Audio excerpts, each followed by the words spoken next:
This is the Bob Davis Podcast YouTube channel. This is the place where I let you know on YouTube, you guys on YouTube, subscribers on YouTube, about a podcast I just put up, an audio podcast. And you can get it at iTunes, Spotify, Audible, and right off the page at thebobdavispodcast.com. I'll put a link in the description box for this particular podcast. I'm going to talk about podcast 1142, which is entitled basically The Old School Social Media Platforms, Facebook and LinkedIn Are Dying. And in that podcast, I talk first about the user experience for these old school social media platforms, Facebook and LinkedIn. And then I talk about business, especially small business, using these platforms for advertising. So let's get into it. Let's talk about the user experience for old school social media platforms. I used to think it was just me, that I just can't bring myself to even engage on these social media platforms anymore. One, LinkedIn has just drifted so far, I don't even know what is going on there. And two, Facebook is just a negative, generally speaking, a negative experience. And then I found an article that said that basically engagement levels for old school platforms like Facebook and LinkedIn are actually really going down fast. And they're saying that 2025 could be some of the lowest engagement levels for these old school platforms yet. They say that only about 20% of the people who have eyeballs on these old social media platforms are actually engaging with them. And that is not good because these platforms are based on engaging. They're based on me or you putting something up on Facebook, let's say, and people see it and they respond and they make comments and you make comments and you have an exchange. And the more comments and more engagement that your post gets, the more viewership you get and the more you are rewarded because you feel like you're actually doing something because you're posting and people are responding to your post on this social media platform, whatever it is. They're saying that the era that is actually a thing is fading and fading fast. And as I said, only about 20% of the people that have eyeballs on Facebook are actually posting about their family or their business or their political views or whatever because of it's such a negative experience. And in the past, we do know that Facebook actually built the algorithm for negative engagement because we know that negative engagement is really a way to bond the heart and the mind to an experience faster than a positive piece of stimuli. So negative bonds you more effectively with something than positive. So the whole experience has become kind of a hellscape of negative engagement. People cite bots, they cite trolls, they cite misinformation and all sorts of other notifications and things like that as part of the bad experience on these platforms that are like Facebook. So LinkedIn and Facebook in particular, and I would say, by extension, Twitter and X, although that almost deserves its own video. And I think it's important to talk about it. I was just thinking maybe I should just disengage entirely with Facebook. Maybe I should do a video where I tell my viewers, hey, I'm going to be getting off Facebook pretty soon. So you should probably subscribe to me on YouTube and subscribe on iTunes and so forth. And then I thought, maybe I'll just do a video about the value of these social media platforms, the use of these platforms, the utility of these platforms going forward. One of the things they talk about is how younger demographics are actually engaging with messaging apps or closed systems like Instagram where you can share video with just your friends literally through the messaging and you don't have to basically communicate with the whole world that's viewing something like Instagram. And again, they're owned by the same company, Meta, but I think actually Meta will eventually screw Instagram up. And then there's LinkedIn. One of the things I include in the podcast is I found a rant on Instagram from a young content creator about LinkedIn. And he just skewers LinkedIn for what is going on over there. What are they doing? And I took the audio and put it on the podcast, because I thought that it really defined the experience, the user experience of LinkedIn so well. And it's something I couldn't possibly have done as well as this guy. I don't know what's going on with LinkedIn. That's what he said. So that's in the podcast. So, what's the utility of these platforms if the experience is not good for the user, right?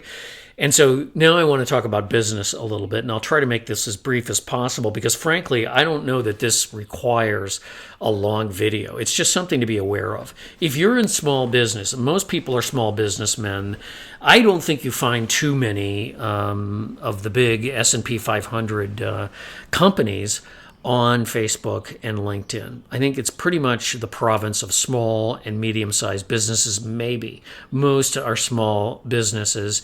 And I think small business people are very enamored of the idea that they're going to do their own advertising on Facebook and on LinkedIn, and it's going to be great. And I mean, you see a lot of these small business consultants and motivators telling people they can do their own podcasts and that they can do their own videos and that they can engage with their customers on Facebook and LinkedIn and they can grow their business that way. A couple of things. I've seen a couple of interesting things from people recently. One guy said, everybody wants to be Taylor Swift. They think they can be Taylor Swift and they're going to get this huge engagement like Taylor Swift. And he said, the problem with that is you're not Taylor Swift. Now, that's kind of a nasty statement. But what he was saying was, why not invest in building a business that's actually a business first rather than trying to brand yourself? There's so much influence and discussion about branding and using these platforms to quote unquote brand your business. That's the first thing. When I first started business networking, these small business people didn't even know what a podcast was. So they had to be educated as to what a podcast was back in the day. And at the time, they were just coming on board with social media platforms like Facebook and LinkedIn, and they thought they could do their own advertising on these platforms. So I'm going to tell you very quickly about my experience on Facebook. I decided to do an experiment on Facebook. So usually what I will do when I do a podcast is I'll put an ad up on Facebook.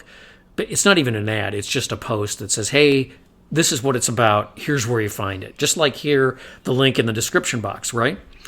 And I decided to start boosting those posts. And so for a year, I spent between $25 and $75 a post to advertise my podcasts.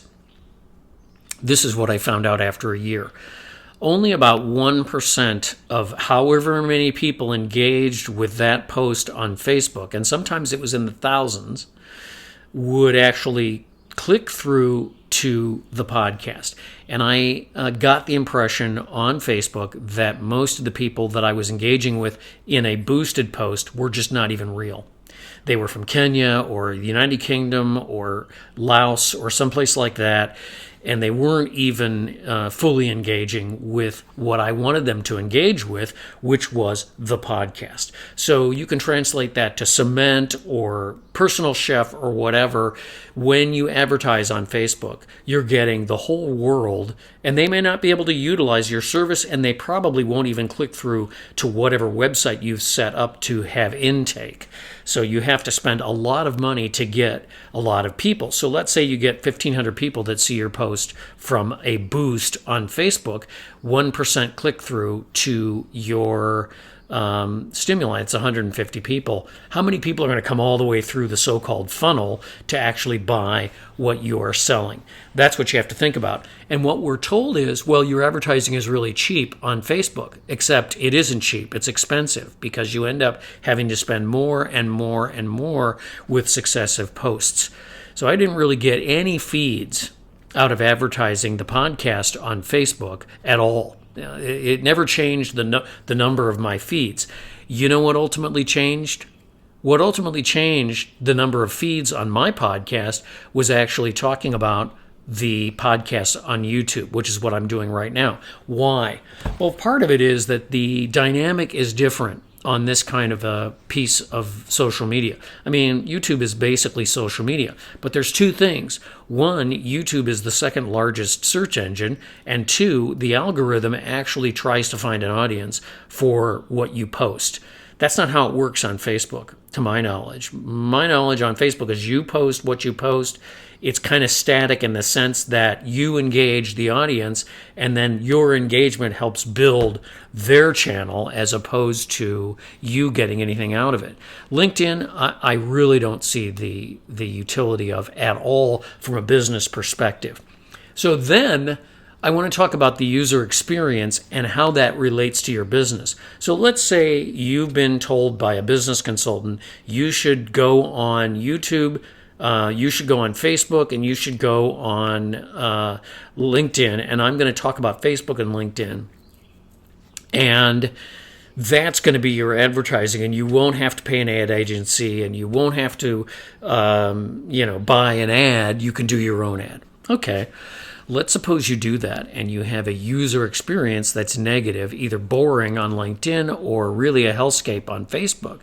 That's going to translate to your business. Do you really want to do that? And the other thing is, I don't think, and I've talked about this a couple of times. I did a podcast last winter called Bad Business Ideas it was directed to the nomad community, so it was Bad Business Ideas for Nomads.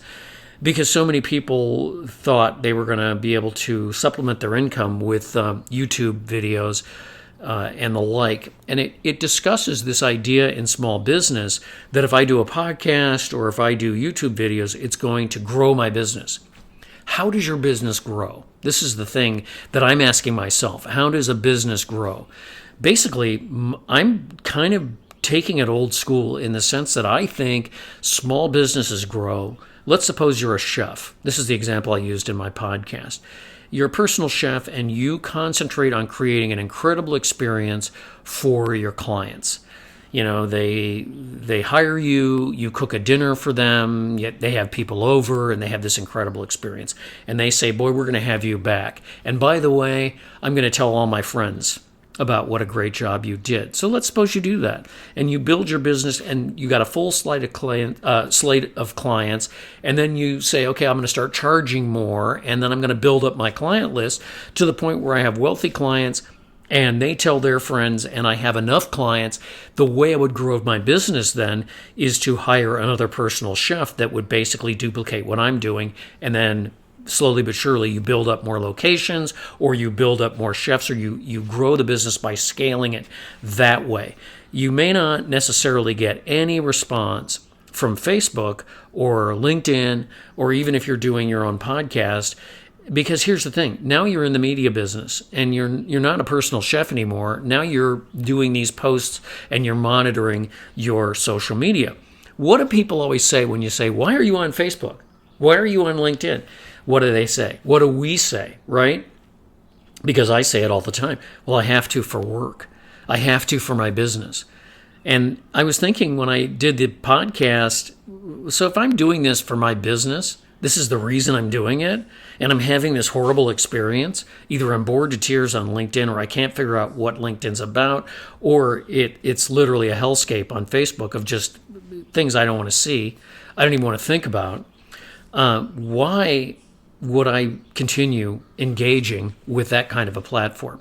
And I think people are asking that question. And as I said, especially younger people who are engaging with messaging platforms and with video platforms like TikTok, and communicating with their friends in a closed loop because they don't want to have that bad experience. Especially Gen Z and Gen Y, they don't want to be triggered. They are interested in wellness in the sense that my mental health is just as important as anything else. And if I'm having a bad mental health experience by these old platforms, then why am I even on them? So what they've taken to doing is communicating on a closed platform where they can just have the people they want to have part of a conversation or part of sharing something they saw, a funny video or whatever it was. So the question is then, how do you become part of that experience if you're a small business? The big businesses are buying the metadata that they collect. Remember, you're the product in social media, so they're buying the metadata, and then they're using the metadata, basic statistical analysis, factor analysis, and so forth, to analyze how to reach their customers in a different way. Small businesses can't really afford to buy that metadata, and they can't afford those kinds of analyses, and they don't know what they would do with them. So again, advertising is not free, and it's not cheap. It's expensive because you have to know what to get. You have to know what to get in terms of data, and you have to know how to use that data, and then you have to have advice on the kind of message you want to send.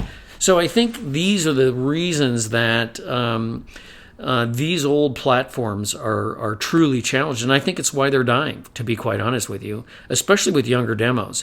And that's what I did the podcast for, just to kind of throw that out and kind of throw it out for discussion.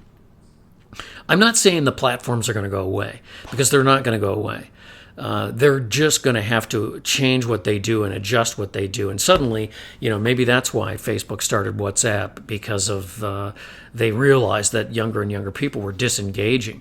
I mean, Facebook started out to be something for young people, and now it's for something like 70-plus baby boomers. It's literally gone from being for young people, like teenagers, to being for 75-year-old baby boomers. And only 20% of those are fully engaging. So if you're advertising as a business, that's something you really want to think about. So I guess that's it. I don't really have anything else to say. I'll put the links for the podcast in the description box. Thank you for subscribing. Thank you for listening. Thanks for liking and doing all the things here on Facebook. I don't really have much else. I'm up at the cabin, and it's been a beautiful day. I tried to do this video outside like 3 times. It was too windy. It was too sunny. It was not sunny enough. So I finally came in the cabin, and that's it. Thanks for watching, and thanks for listening to the Bob Davis Podcast at thebobdavispodcast.com.